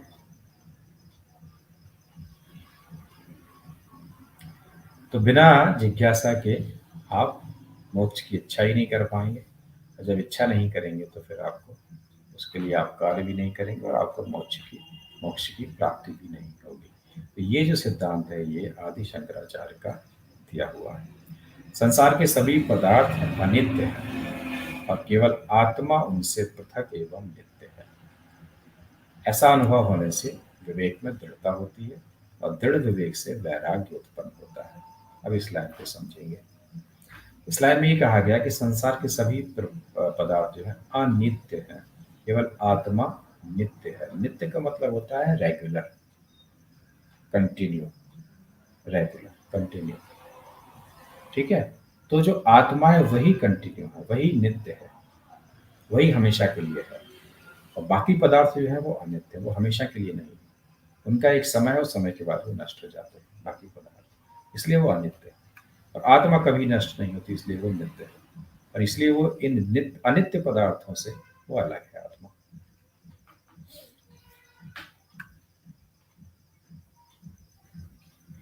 ऐसा अनुभव होने से विवेक में दृढ़ता होती है। विवेक है आपका logical, the power of reasoning.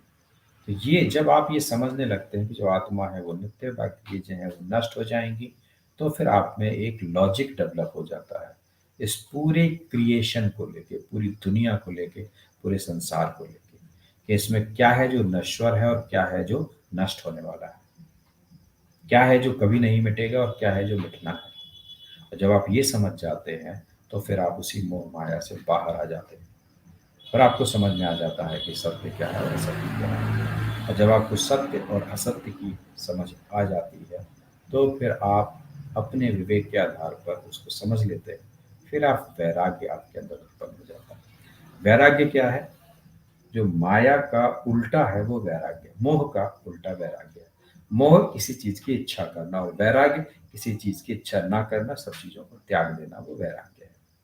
तो जब आपको पता लग गया है कि ये जो जिस चीज की मैं इच्छा कर रहा हूँ, मोह कर रहा हूँ, वो तो माया है, वो सत्य है ही नहीं, वो असत्य है, तो आपकी इच्छा खत्म हो जाएगी। इच्छा खत्म हो जाएगी तो फिर आप उसको त्याग देंगे, और त्याग देंगे तो वैराग्य आपके अंदर स्वतः उत्पन्न हो गया।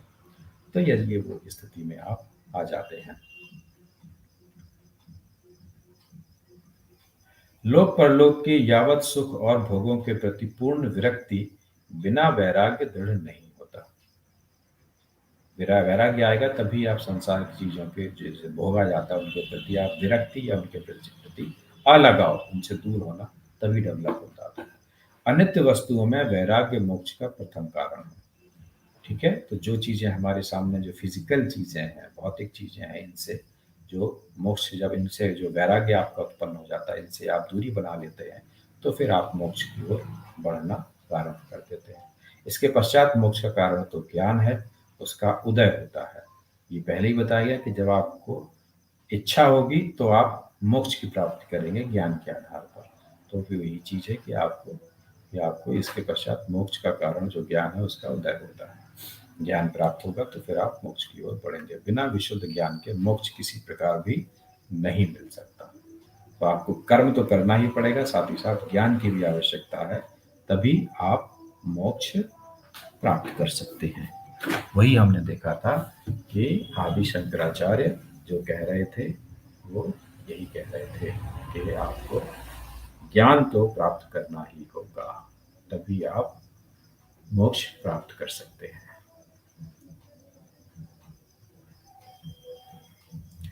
जिन साधनों का फल अनित्य है वे मोक्ष के कारण हो ही नहीं सकते। बिल्कुल सही है। जिन साधन से आपको अनित्य चीजें मिले, आप ऐसा कोई कार्य करें और आपको अनित्य मिले, वो आपको मोक्ष कभी नहीं दिला सकते। आपने धन कमाया और धन से वस्तुएं खरीदी, तो धन कमाकर आप मोक्ष प्राप्त नहीं कर सकते। ऐसा कोई भी कार्य करें जिससे आपको अनित्य प्राप्त हो, भौतिक वस्तुएं प्राप्त हो, वो आपको मोक्ष की ओर कभी नहीं ले जा सकती। मोक्ष का स्वरूप है जीवात्मा परमात्मा की अभिन्नता का ज्ञान। तो मोक्ष है क्या कि जो जीव है और परमात्मा है ये एक हैं, इस बात का ज्ञान हमें हो जाए तो हम कहते हैं हमें मोक्ष प्राप्त हो गया।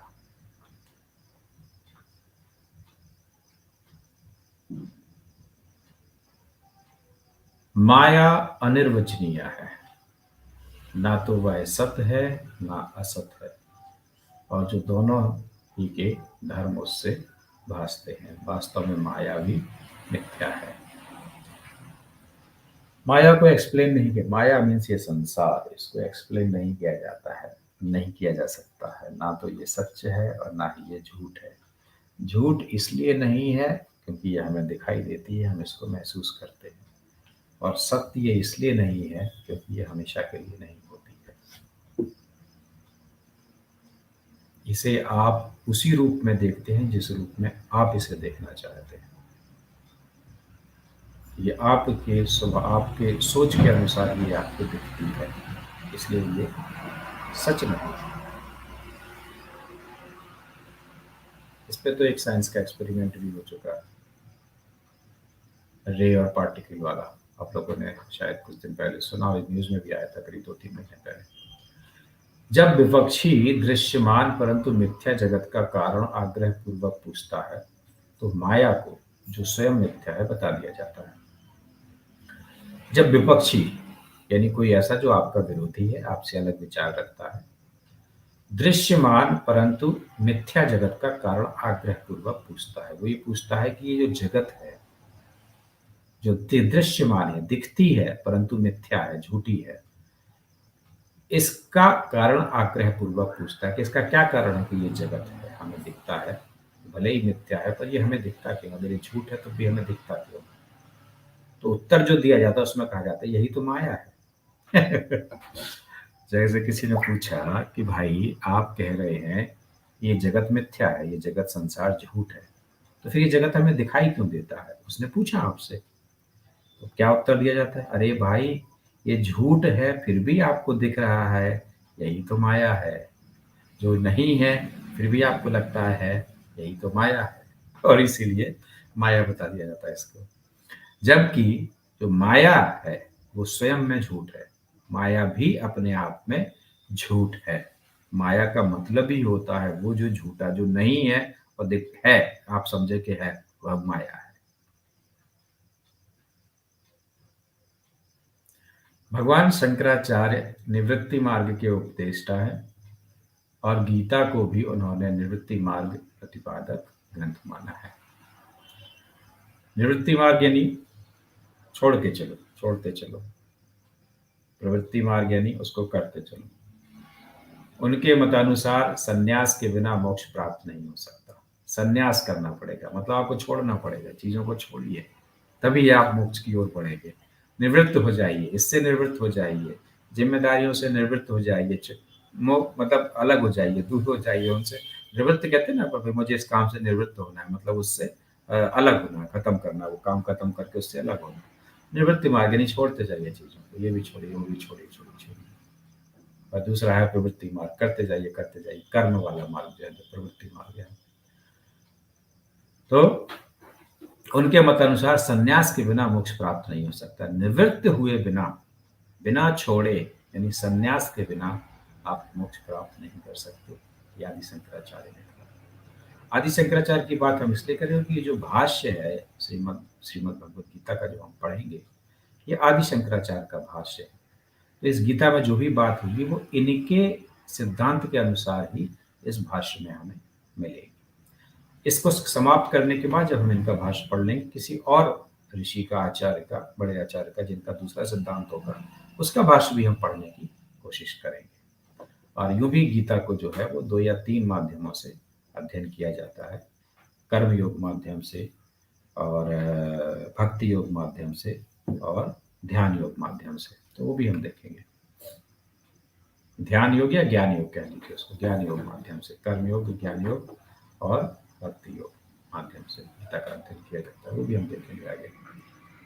परंतु इतना ध्यान रखना उचित है कि कर्म व प्रवृत्ति मार्ग को वे चित्त शुद्धि के लिए आवश्यक समझते हैं। तो ऐसा नहीं है कि निवृत्ति वाले प्रवृत्ति को मानते ही नहीं है, वो कहते हैं प्रवृत्ति आवश्यक है। कब तक आवश्यक है? कि कर्म या प्रवृत्ति तब तक आवश्यक जब तक कि आप अपने चित्त को, मन को शुद्ध नहीं कर लेते।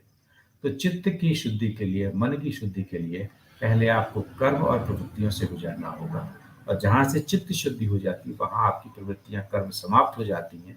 फिर आप वैराग्य, संन्यास की ओर बढ़ते हैं, क्योंकि आपको तब तक ज्ञान प्राप्त हो चुका होता है, आपके ज्ञान चक्षु खुल चुके होते हैं। फिर आप मोक्ष की कामना करके उस रास्ते पर आगे बढ़ जाते हैं। तो ये प्रवृत्ति को भी नहीं छोड़ते, लेकिन उसको लिमिट किया है कि चित्त शुद्धि तक ही प्रवृत्तियों को आपको निभाना है, उसके बाद नहीं। गीता भाष्य में यही सिद्धांत भगवान शंकराचार्य ने प्रतिपादित किया है, जिसे हम पढ़ेंगे। आधुनिक संसार के इतिहास में शंकर जैसा कोई ज्ञानी दूसरा नहीं है, दार्शनिक कोई दूसरा नहीं है। ये है जीवन शंकर याज्ञिक, जिन्होंने इसका संपादन किया है, इस पुस्तक का, और इसकी ये भूमिका लिखी है।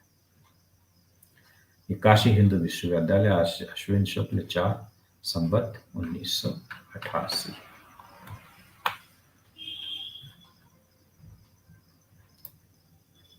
और इसका जो अनुवाद है वो किया है श्री हरि कृष्ण दास गोयनका ने, उन्होंने अनुवाद किया है। तो ये जो अभी हम पढ़ रहे थे वो याज्ञिक जी की भूमिका पढ़ रहे थे कि उन्होंने संपादन करके इसमें क्या बताया है कि इस पुस्तक में आपको क्या मिलने वाला है। तो साथियों, ये था जो मैं आज आपको बताना चाह रहा था कि हम श्रीमद् भगवद गीता का अध्ययन करेंगे। शंकर भाष्य पर आधारित है इसका हिंदी अनुवाद,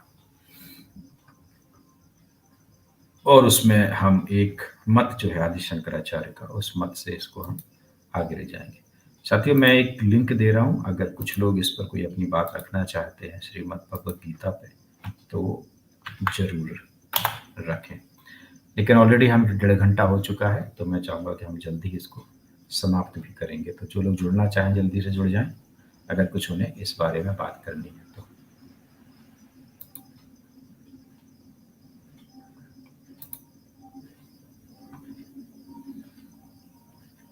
तब तक मैं कुछ कमेंट ले लेता हूँ।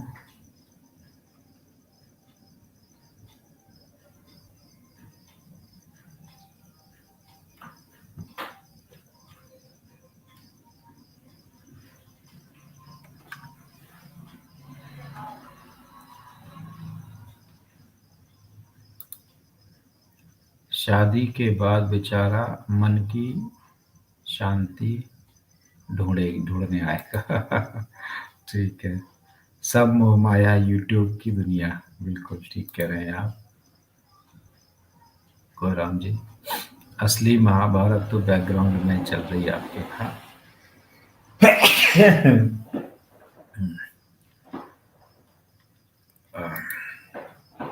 राजेश शाह जी धन्यवाद। पीयूष पटेल जी नमस्ते। कभी हाँ आपकी बात हो गई है, सॉरी, बिल्कुल हम इस पर बात करेंगे। रजनी बघेल जी राम राम जी आपको भी। भक्त जी राम राम जी आपको भी। लिंक भी रामकलेश जी मैंने लिंक अभी दे दिया है, क्योंकि वो बीच में डिस्टर्ब हो जाता है इसलिए मैं बीच में नहीं देता हूँ। अभी मैंने दे दिया, अगर आप सुन रहे हैं तो जुड़ लीजिए जो भी बात आपको रखनी है। आप मैट्रिक्स मूवी की कौन सी बिल दे रहे हैं? स्वप्निल अरवाल जी जय श्री कृष्णा। बिल्कुल जय श्री कृष्णा सर। जिज्ञासा रहा तो मोक्ष कैसे मिलेगा, क्योंकि इच्छा तो रहेगी। एग्जैक्टली जिज्ञासा से मोक्ष क्या होता है? देखिए जिज्ञासा मोक्ष की जो होती है, जिज्ञासा आपको ज्ञान की जिज्ञासा है, वो मोक्ष की जिज्ञासा नहीं है, ज्ञान की जिज्ञासा। जब मन चित्त, जो आपका मन या चित्त है, जब वो शुद्ध हो जाता है तब जिज्ञासा पनपती है। जब तक मन में विकार है तो आपके अंदर जिज्ञासा नहीं, इच्छाएं होंगी। जिज्ञासा और इच्छाओं में थोड़ा सा अंतर है, ठीक है? कामनाओं में और जिज्ञासा में अंतर है। जिज्ञासा होती है नई चीज के लिए, किसी नई चीज को समझना हो, उसकी जिज्ञासा होती है। और आपके मन में पहले से कोई चीज है, उसको प्राप्त करने की इच्छा या कामना होती है। जब तक मन में इच्छा या कामना है तब तक चित्त शुद्ध नहीं है, वह अशुद्ध है। और जब कामनाएं सारी, इच्छाएं हट गई हैं, तब फिर जिज्ञासा होगी नई चीज को सीखने की, जिसे हम कहते हैं ज़ील टू लर्न समथिंग, ठीक है ना? तो वो जब आपके अंदर आएगा, जिज्ञासा उत्पन्न होगी, तो ज्ञान की प्राप्ति के लिए आप जाएंगे। जब ज्ञान की प्राप्ति होगी तो आपको सत्य और असत्य, सच क्या है और झूठ क्या है, उसके ज्ञान की प्राप्ति हो जाएगी। और जैसे ही आपको ज्ञान की प्राप्ति होगी कि सच क्या है और झूठ क्या है, तो आप समझ जाएंगे कि जगत मिथ्या है। तो फिर आप मोक्ष की ओर बढ़ जाएंगे। ये है सर इसका रास्ता।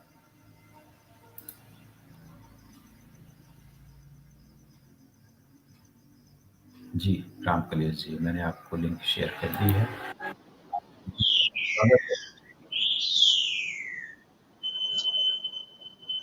हाँ सर। माइक सुधार क्यों नहीं लेते सर? जब भी जुड़ते हैं ये माइक से बड़ी समस्या हो जाती है? अभी भी आ रही है सर? हाँ, एक अजीब सा जैसे सीटी सी बज रही है ना, वैसा साउंड आने हेलो लगता सर। है। हाँ, जैसे सीटी बजती है वैसा साउंड हाँ आता है पीछे आपके माइक वो से। गाड़ी आया। मुझे एक कमेंट हाँ और वो लेने गाड़ी दें था फिर सर। आपसे बात। हाँ, ठीक। जिज्ञासा रहा तो मोक्ष कैसे मिलेगा, क्योंकि इच्छा तो रहेगी। कोराम जी मैंने बताया कि ये जो जिज्ञासा है वो ज्ञान प्राप्त की होती है। ज्ञान प्राप्ति होने के बाद जिज्ञासा मिट जाती है, क्योंकि आपको ज्ञान प्राप्ति की ही जिज्ञासा होती है। और जैसे ज्ञान प्राप्त होता है तो आपके चक्षु खुल जाते हैं कि सच क्या है और झूठ क्या है। और फिर आप समझ लीजिए वैराग्य आ गया आपके मन में कि जो सच है आपको सिर्फ वही आपको दिखता है, जो झूठ है वो आपकी नज़रों से हट जाता है।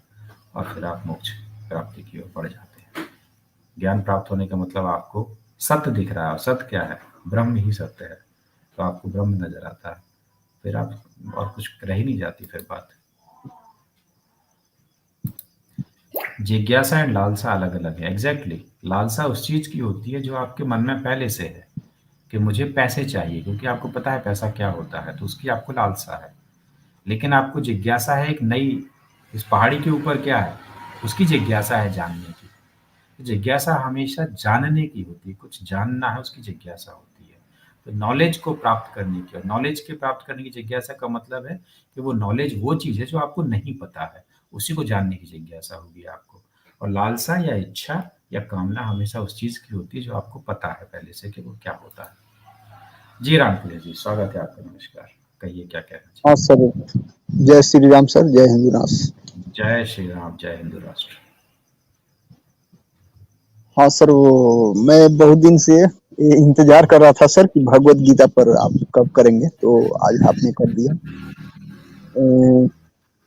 एक दिन सर, क्या नाम है उनका, वो जो आते हैं ना अंकल जी, क्या नाम है, नाम भूल रहा हूँ, अल्पाकी जी, उन्होंने थोड़ा सा एक बार भगवत गीता पर किसी ने जो है सवाल किया था, तो उन्होंने गलत बात बताई जब भगवान के बारे में, तो कि भगवान को जो है कि पंच भौतिक तत्व से ही बताते हैं, कि बता दिए थे। लेकिन ऐसा नहीं है। इसका वर्णन भगवत गीता में भी 4 अध्याय में भगवान ने बोला, हम्म, जन्म कर्म च मे विद्यमेवं यो वेति तत्त्वतः त्यक्त्वा पुनर्जन्म नैति नानेति सोय अर्जुन। भगवान कृष्ण अर्जुन को बोले हैं कि मेरा जन्म और कर्म दोनों दिव्य और अलौकिक है। हम्म, और 4 अध्याय में भी बहुत से अजोनपि सन व्यायात्मा भूतानाम ईश्वरोपि सन, भगवान कह रहे हैं कि मैं सगुण स्वरूप में लोगों के समक्ष प्रकट होता हूँ। और ये रामचरितमानस में भी है, भय प्रगट कृपाला दीन दयाला। तो मेरा कहना ये है सर, ज्यादा लंबा में नहीं जाऊंगा, कि भगवान भौतिक शरीरधारी नहीं होते हैं, वो एक अलौकिक शरीर, दिव्य शरीरधारी होते हैं जो प्रकट होते हैं और अंतर ध्यान हो जाते हैं। इसका प्रमाण जो है कि आप देख लीजिए, जब भगवान कृष्ण अर्जुन को जब उपदेश दे रहे थे, उस समय वो विश्व रूप दर्शन भी दिए थे, विराट रूप दर्शन दिए थे। तो इस तरह से कई जगह दोहा श्लोक में भी वर्णन आता है परमात्मा के बारे में, ईश्वर के बारे में। भगवान कृष्ण स्वयं के बारे में भी बताते हैं। ठीक कह रहे हैं आप। अभी अल्पज्ञ, हाँ अल्पज्ञ जी हैं कि नहीं है? नहीं, आज नहीं है वो। हाँ, तो हाँ यही बात है सर। और ये जो बताया जाता है ना, कई लोग आजकल वामपंथी लोग, नवबौद्ध लोग इसका जो सवाल करते हैं कि बिना कामना का कोई कर्म कैसे होगा। बिना कामना का जो भगवान कृष्ण ने जो भगवत गीता में बोले हैं, निष्काम कर्म की जो है कि उन्होंने उपदेश दिया। पहली बात तो समझना ये बात है सर कि एक हम लोग जो काम धंधा करते हैं, उन लोग उस तरीका से जो लेते हैं। यहाँ पर काम धंधे की बात नहीं है, आध्यात्मिक कर्म, हम जो व्यवहार रूप से जो कर्म करते हैं, जैसे बोला ना काम क्रोध मद लोभ सब, तो काम क्रोध मद लोभ जितने भी हमें सद्वृत्तियां हैं, जो मनुष्य में जो गुण हैं, हम किसी के प्रति उपकार करते हैं, भलाई करते हैं, या दान पुण्य धर्म इत्यादि पूजा पाठ इत्यादि करते हैं, वह जो कर्म है, वह जो सत्कर्म, जिसे सत्कर्म बोला जाता है, वह जो सत्कर्म है, उस सत्कर्म का फल आप सकाम कर्म के रूप में अगर करते हैं, तो वह सकाम कर्म जो है कि जीव को बंधन में बांध देता है, यानी बंधन में पड़ना पड़ता है, यानी जन्म मरण के चक्र में फिर आना पड़ता है। तो भगवान का कहना है, भगवान कृष्ण कहते हैं कि निष्काम कर्म करो जिसमें कोई कामना ना हो। तो निष्काम कर्म का मतलब कि अगर कोई जीव, कोई मनुष्य अगर निष्काम कर्म करता है, तो उस निष्काम कर्म से परम पद की प्राप्ति हो जाती है। और अगर मन में कामना है, यानी सकाम कर्म है, तो आपको जो है कि फिर संसार के बंधन में पड़ना पड़ता है और जीवन मरण के चक्र में पड़ना पड़ता है। हाँ सर, अब आगे बताइए आप। ठीक है, आप माइक बंद कर लें। हाँ सर। हाँ, बिल्कुल ठीक कहा रामप्रिय जी आपने। आप जो समझाना चाह रहे हैं वो बिल्कुल सरल है समझने के लिए, कि हम जो दैनिक जीवन में कार्य करते हैं, अपने पेट पालने के लिए, परिवार को पालने के लिए, भोजन प्राप्ति के लिए, उसको उस कर्म में नहीं जोड़ा जाता है जिस कर्म की यहाँ पर बात की गई, निष्काम कर्म की। यहाँ पर है निष्काम कर्म, यानी जब आप दूसरों के प्रति कोई कार्य करते हैं, जैसे आपने किसी की मदद की, ठीक है, ये सोचकर कि कल के दिन ये व्यक्ति भी मेरी मदद करेगा, तो यहाँ पर आपने एक कामना के साथ मदद की। आपने ये कामना रखी कि मैं इसकी मदद करूंगा तो ये मेरी मदद करेगा। इस कामना के साथ आपने जो कार्य किया, वो आपका कार्य निष्काम कर्म नहीं माना जाएगा, क्योंकि आपने कामना के साथ किया। लेकिन अगर आपने कहा भाई ठीक है, इसको मदद चाहिए, मैंने कर दे, मेरे पास सामर्थ्य था, मैंने कर दी, मैंने इस बारे में सोचा ही नहीं कि ये कभी मेरी मदद करेगा या नहीं करेगा, मुझे इसमें ना तो मैंने ये सोचा कि ये करेगा और ना मैंने ये सोचा कि ये नहीं करेगा, मैंने कुछ भी नहीं सोचा। मैंने सिर्फ अपना कर्म देखा कि मेरा कर्म एक इंसान होने के नाते ये है कि इस व्यक्ति को मदद की आवश्यकता है और मेरे पास वो सामर्थ्य है कि मैं इसकी मदद कर सकूं, तो मैंने इसकी मदद की। ये है निष्काम कर्म। और जब आप इसी तरह के निष्काम कर्म करते हैं, दूसरों के साथ वो व्यवहार करते हैं जिसमें आप कोई कामना नहीं रखते हैं, ये आपके सारे कर्म निष्काम कर्म में माने जाते हैं। ये इसकी परिभाषा है। ठीक है रामकृष्ण जी? हाँ जी सर, हाँ वही बात है सर। और भगवत गीता में भगवान ने बोला कि कर्मण्येवाधिकारस्ते माँ फलेषु कदाचन, माँ कर्म फल हेतु भूर्मा ते संगोत्सव कर्मणि। भगवान इसी बात को समझा रहे हैं। जैसे कर्म में बोला जाता है निष्काम कर्म, सकाम कर्म, ऐसा है ना, दो कर्मों का दो भेद बताया गया है। जैसे आजकल कई लोग जो है कि भगवान की भक्ति तो करते हैं, भगवान की पूजा पाठ आराधना करते हैं, लेकिन वो पूजा पाठ लोगों को कई कामना रहित करते हैं। जैसे आपने सुना होगा कई जगह, जैसे कई लोग मंदिर जाते हैं या तीर्थ धाम जाते हैं, कोई कामना के वशीभूत होकर के जाते हैं कि हमारा ये काम पूरा हो जाए, वो काम पूरा हो जाए। लेकिन भगवान यही कहना चाह रहे हैं कि निष्काम कर्म से, अगर भक्ति, निष्काम भक्ति भी बोला जाता है, अगर निष्काम कर्म कर रहे हो, निष्काम भक्ति, वह सर्वश्रेष्ठ माना जाता है। निष्काम भक्ति किया हुआ मनुष्य जन्म मरण के चक्र से मुक्त हो जाता है और वह परम पद की प्राप्ति हो जाती है। बिल्कुल ठीक कहा आपने। तो रामकलेश जी, हमने अब शुरू कर दिया है। आज मंगलवार है, फिर अब हम परसों गुरुवार को फिर एक एपिसोड रखेंगे। और कुछ और भूमिका में यदि कुछ रह गया होगा, मैं अभी और अध्ययन कर रहा हूँ, तो भूमिका में कुछ और रह गया होगा तो उसको रखेंगे, वरना जो प्रथम अध्याय वहाँ से उसका अध्ययन भी शुरू करेंगे। और फिर मंगलवार, गुरुवार और शनिवार को हम ये 3 दिन हफ्ते में जो है वो श्रीमद् भागवत का अध्ययन करेंगे। मैं भी समझूंगा, हम सब समझेंगे मिलके क्या इसमें कहा गया है, क्या समझने वाला है। इसी तरह हमारी यात्रा आगे बढ़ती है। हाँ वही सर, वो जो अल्पज्ञ जी ने जो बात बोला मेरे को बहुत मतलब गलत लगा, क्योंकि उन्होंने शायद ऐसा पढ़ा नहीं है। भगवान का शरीर जैसे परमात्मा है और एक हमारी आत्मा है, इनका भौतिक शरीर नहीं होता है। जैसे आप, जैसे हर मनुष्य के अंदर आत्मा है, जैसे मैं स्वयं आत्मा हूँ, वास्तव में कहा जाता है आत्मा, तो आत्मा परमात्मा का ही अंश है। इसमें भगवत गीता में भी भगवान कह रहे हैं कि ममे मांसो जीव लोके जीव भूत ही सनातन है। मेरा अंश ही जो है, मेरा अंश ही जीव सनातन अंश है। और इसका रामचरितमानस में भी है, ईश्वर अंश जीव अविनाशी चेतन अमल सहज सुख राशि, कि आत्मा ईश्वर का परम अंश है। मतलब तो इस तरीका से भगवान को शरीरधारी यानी भौतिक शरीरधारी नहीं कह सकते हैं। हाँ, वो साकार रूप धारण करते हैं, निराकार हैं, साकार रूप धारण करते हैं जरूर, लेकिन वो भौतिक शरीर रूपी नहीं है। मेरा यही कहना था सर। बिल्कुल, मैं ये कहूँगा कि अल्पज्ञ जी अभी हैं भी नहीं आज हमारे साथ, और जितना मैं उन्हें जानता हूँ 6 महीने से वो हमारे साथ है।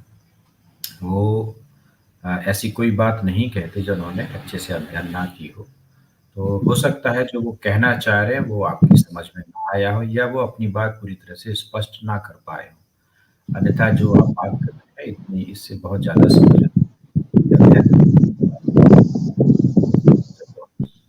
जब वो जुड़ेंगे तो हम उस पर और बात करेंगे। और फिर अब तो हम हफ्ते में 3 दिन इसका अध्ययन वैसे भी करेंगे, तो बहुत सारी चीज़ें सामने आएंगी।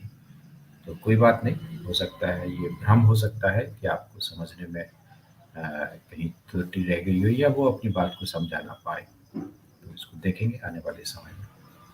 चलिए, और कोई साथी अब जुड़ा नहीं है तो मैं समझता हूँ कि मैं इसको अब क्लोज करें यहाँ पर। तो रामकलेश जी, कुछ और कहना है? मैं क्लोज करूँ फिर स्ट्रीम?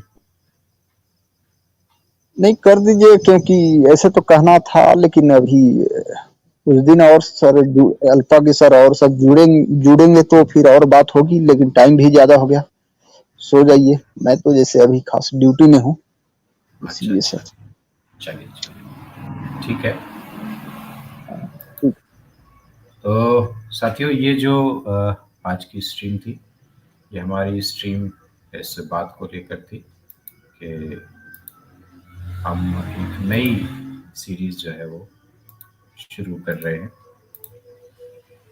हफ्ते में 3 दिन, मंगलवार, गुरुवार और शनिवार, ये मैंने इस तरह से प्लान किया है कि इन 3 दिन के लिए हम 1-1 घंटे का कार्यक्रम रखेंगे। श्रीमद् भगवद गीता पर इसका अध्ययन करेंगे और उनके श्लोकों को पढ़ने के साथ ही साथ हम इसमें समझेंगे कि हमारी भगवद गीता हमें क्या मार्ग दिखाती है।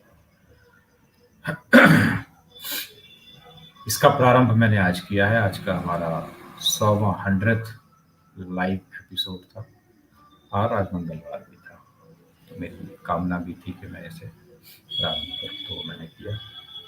आप लोगों का सहयोग रहेगा तो हम इसको आगे बढ़ाएंगे, चीज़ों को और अच्छे से ले जाएंगे। और एक सनातन चैनल होने के नाते उसकी जिम्मेदारी को निभाते हुए हमने अब धर्म ग्रंथों पर अध्ययन प्रारंभ कर दिया है और उसमें सबसे पहले जो है वो हम श्रीमद् भगवद गीता का अध्ययन प्रारंभ करने वाले हैं। तो साथियों, ये था हमारा आज का कार्यक्रम, जो एपिसोड जो हमें बात रखनी थी। एक साथी जुड़े हैं, मैं पूछ लूं कि वो क्या कहना चाहते हैं, फिर उसके बाद हम इसको क्लोज करते हैं। स्वागत है कॉमरेड मोदी जी। नमस्कार। नमस्कार। आज के इस स्ट्रीम के बारे में कुछ कहना है तो हम अभी लाइव हैं, मैं बस उसको क्लोज ही कर रहा था और आप जुड़ गए। कुछ कहना चाहते हैं तो बोलिए। नहीं दादा, मैंने अभी देखा तो अभी ज्वाइन किया। स्ट्रीम। अच्छा, तो अगर इस विषय पे कुछ कहना हो तो रखें, वरना हम स्ट्रीम को क्लोज करें। हाँ तो दीजिए, मैं बैक में जाके देख लूँगा फिर stream. This is the first time I think आपने श्रीमद् भगवद गीता पर स्ट्रीम किया है। जी, ठीक है। चलिए तो फिर मैं क्लोज कर देता हूँ। तो साथियों, आप सभी का धन्यवाद कि आज की स्ट्रीम में आप जुड़े। और स्टार्टिंग में काफ़ी नॉइज़ आ रही थी, बात उतनी नहीं रख पा रहे थे, उसके बावजूद आप सब लोग जुड़े रहे और सुनते रहे, उसके लिए आप सबका हृदय से आभार। चैनल को लाइक कीजिए, शेयर कीजिए और सब्सक्राइब कीजिए, अधिक से अधिक लोगों तक पहुंचाइए। और मेरी आपसे रिक्वेस्ट है कि मात्र 5 रुपये प्रतिदिन के खर्च पर लगभग 180 रुपये का महीना पड़ेगा आपको, और उसके लिए उसको इतना खर्च करके आप चैनल की मेंबरशिप जरूर लें। ये आपका सहयोग भी हो जाएगा चैनल के प्रति, और चैनल को यूट्यूब के प्लेटफॉर्म पर एक स्ट्रेंथ भी मिलेगी मेंबरशिप बढ़ने से। तो इतना आप चैनल के प्रति योगदान करें, इसकी मुझे हार्दिक प्रसन्नता होगी और आपसे अपेक्षा भी है। धन्यवाद साथियों आज की स्ट्रीम में जुड़ने के लिए। कल हम किसी नए विषय के साथ मिलते हैं, तब तक के लिए शुभ रात्रि। जय सनातन, जय हिंदू राष्ट्र और वंदे मातरम।